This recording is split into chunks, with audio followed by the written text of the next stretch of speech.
ओम नमो भगवते वासुदेवाय। बड़ों को प्रणाम और छोटों को प्यार। आज मैं आपको अनंत चतुर्दशी व्रत की कथा सुनाने जा रही हूँ। मन को शांत और कथा को धैर्य से सुने। कथा को पूरा सुनने से उसका पूर्ण फल मिलता है।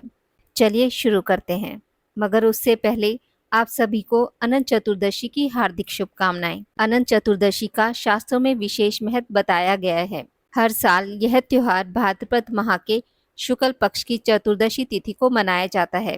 इसे अनंत चौदस के नाम से भी जाना जाता है। इस व्रत में भगवान विष्णु के अनंत रूप की पूजा होती है। भाद्रपद मास के शुक्ल पक्ष की चतुर्दशी को अनंत चतुर्दशी कहा जाता है। अनंत चतुर्दशी की कथा। एक बार महाराज युधिष्ठिर ने राजसूय यज्ञ किया।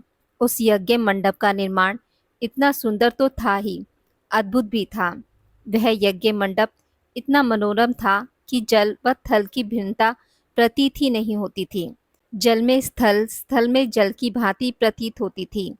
बहुत सी सावधानियां करने पर भी बहुत से व्यक्ति उस अद्भुत मंडप में धोखा खा चुके थे। एक बार कहीं से टहलते टहलते दुर्योधन भी उस यज्ञ मंडप में आ गया और एक तालाब को स्थल समझकर उसमें गिर गया। द्रौपदी ने यह देखकर अंधों की संतान अंधी कहकर उसका उपहास किया। इससे दुर्योधन चिढ़ गया। यह बात उसके हृदय में बाण के समान लगी।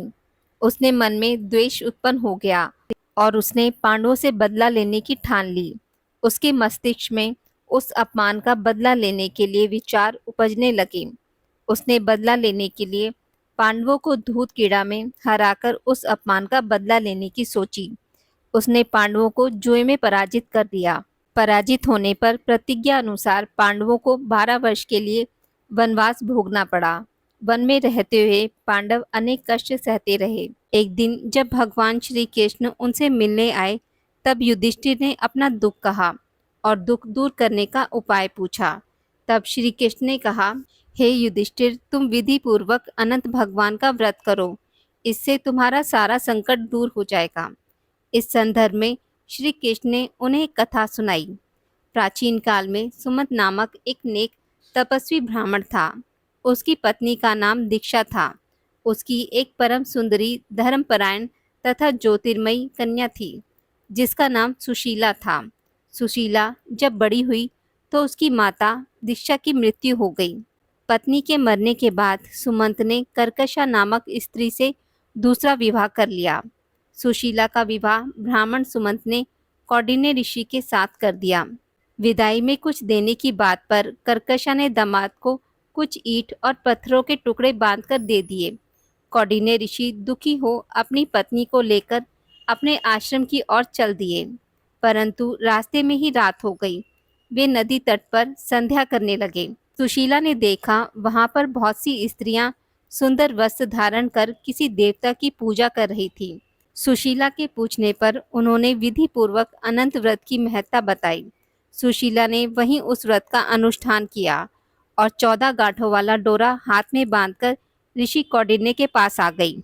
कौंडिन्य ऋषि ने सुशीला से डोरे के बारे में पूछा तो उसने सारी बात बता दी।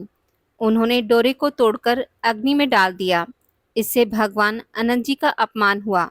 परिणाम ऋषि कौंडिन्य दुखी रहने लगे। उनकी सारी संपत्ति नष्ट हो गई। इस दरिद्रता का उन्होंने अपनी पत्नी से कारण पूछा तो सुशीला ने अनंत भगवान का डोरा जलाने की बात कही। पश्चाताप करते हुए ऋषि कौंडिन्य अनंत डोरे की प्राप्ति के लिए वन में चले गए। वन में कई दिनों तक भटकते भटकते निराश होकर भूमि पर गिर पड़े। तब अनंत भगवान प्रकट होकर बोले, हे कौंडिन्य, तुमने मेरा तिरस्कार किया था, उसी से तुम्हें इतना कष्ट भोगना पड़ा। तुम दुखी हुए, अब तुमने पश्चाताप किया है। मैं तुमसे प्रसन्न हूँ। अब तुम घर जाकर विधि पूर्वक अनंत व्रत करो। 14 वर्ष पर्यंत व्रत करने से तुम्हारा दुख दूर हो जाएगा। तुम धन धान्य से संपन्न हो जाओगे। कौंडिन्य ऋषि ने वैसा ही किया और उन्हें सारे कलेशों से मुक्ति मिल गई। श्री कृष्ण की आज्ञा से युधिष्ठिर ने भी अनंत भगवान का व्रत किया, जिसके प्रभाव से पांडव महाभारत के युद्ध में विजयी हुए तथा चिरकाल तक राज्य करते रहे। आज की इस वीडियो में बस इतना ही।